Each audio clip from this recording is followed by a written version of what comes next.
Spider-Man, Spider-Man, friendly neighbor. Wait a minute. That's back in my day. It's a brand new day. This is the latest installment, the fourth time that Tom Holland has played the part of Spider-Man and Peter Parker. This takes place a few years after No Way Home, so he's dealing with the aspect of him alone and that his best friend and love of his life, MJ and Ned, do not remember who he is and that he is Spider-Man.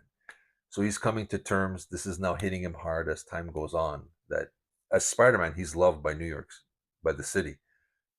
But when he's Peter Parker, he is absolutely alone and has no one. And it's that duality is playing hard on him and stressing him out that his body is changing. Also, what's happening? He's trying to investigate this attack on a government organization called the Department of Damage Control, which is getting attacked by this telepath. I'm sure by now you know that Sadie Sink is involved, and I'm sure there's no surprises by now. She is playing Jean Grey of the X-Men. So she is using her telepathic powers to basically jump inside other people's bodies and get to where she has to go and do what she has to do. And Spider-Man is trying at all costs to figure out why and trying to stop her from doing that. In the meantime,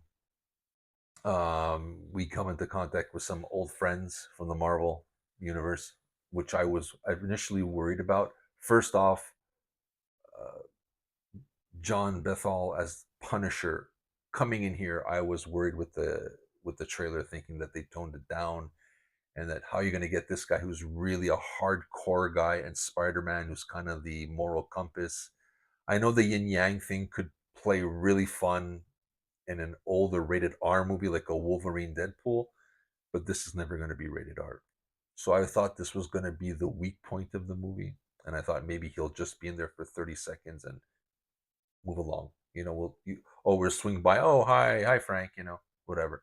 But no, he's in there, and I'm going to say this: their chemistry is bonkers, insane, so good, and I hope they do a team up again. I want to see this. Do a one off like the Punisher last one, like one last kill or whatever. Do one with them on there, please. Please, please, please.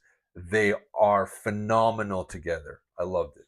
The Hulk, I thought, I'm just gonna have Bruce Banner do, smart Hulk, and it's gonna be nope, nope, nope, nope.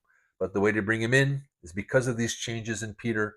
He wants to develop an inhibitor, so it kind of reverts him from this change and brings him back to regular friendly neighborhood Spider-Man, and he needs some guidance. So he uses Bruce Banner, and that's how he gets involved in the movie. So it was great. It was not some sort of like again another walkthrough. Oh, I didn't know you were here in the universe. I mean, he's there, so he knows he's there, and he needs his help. I like that idea. The choices from director Destin Daniel Cretton to keep it to the streets and out of the space thing was great. This is the most Spider-Man-esque film with Tom Holland and a welcome feel to it. I love that part.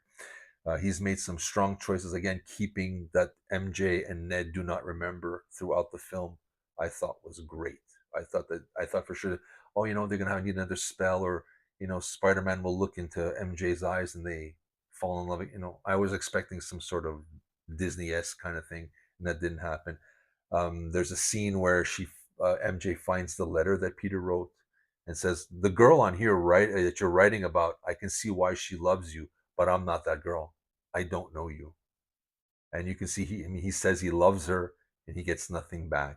And like after all this, that other kick, they could have taken the easy road. I appreciate that they really went for the emotional jugular. There was a lot of people were crying in the house when that didn't happen the way we thought it was going to happen. And overall, everybody's fantastic in this movie. This was so entertaining, better than I thought it could be, because I thought they got so damn lucky with having three Spider-Mans. I thought that was going to be a disaster. You pulled off a Hail Mary. I said, now they're just grabbing Hulk and whoever they want to put, and they think I was worried. And I'm glad that I have nothing, and you, as a moviegoer, have nothing to worry about. The stumbling block is the Jean Grey character. Not that Sadie Sink is playing her badly at all. It's not her. It's something in the way they wrote some of the stuff. There's a part where she's at the Department of Damage Control and she wants to kill the director, Medzer. So he's tied up in the chair. He's got shards of glass aimed at his face.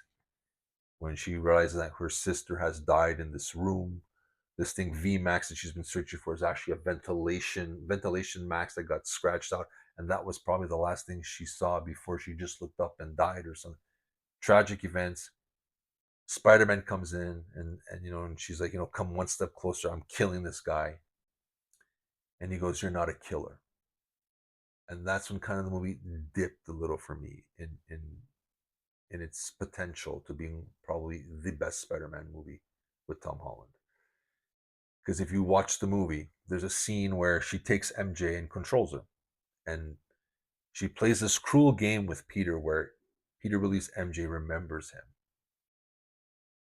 They kiss, and he's like, "I missed you," and he's holding her for dear, like, this has been so long. And suddenly she was waiting, goes, "Well, I don't remember anything about you, and you realize it's Jean Grey." And she played a cruel, cruel joke, vindictive joke on Peter, and it was so mean. And then she makes MJ jump off the building and leaves her body mid fall. So MJ wakes up falling to her death. We all know Spider Man's going to catch her, but it's a close call. Then there's one of the guys as she's jumping through the city to get, I believe, to MJ again. An old man says something and walks out to the street and by a car.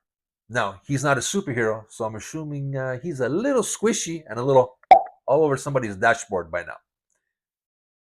And then she manages to get control of the Hulk and unleash him in the Department of Damage Control building.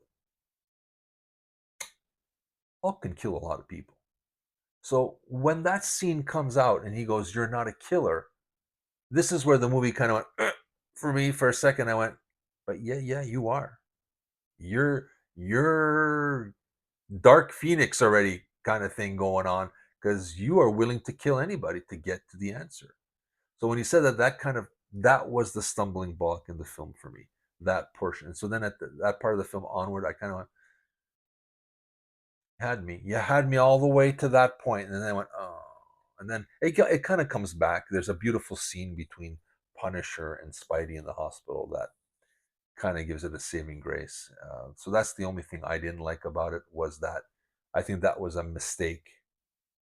I think he could have said, Peter could have said, I understand you don't have your sister, you're alone, you're isolated, so am I. We can relate. But I never wanted to kill anybody. That would have been, then I would have, I'm in.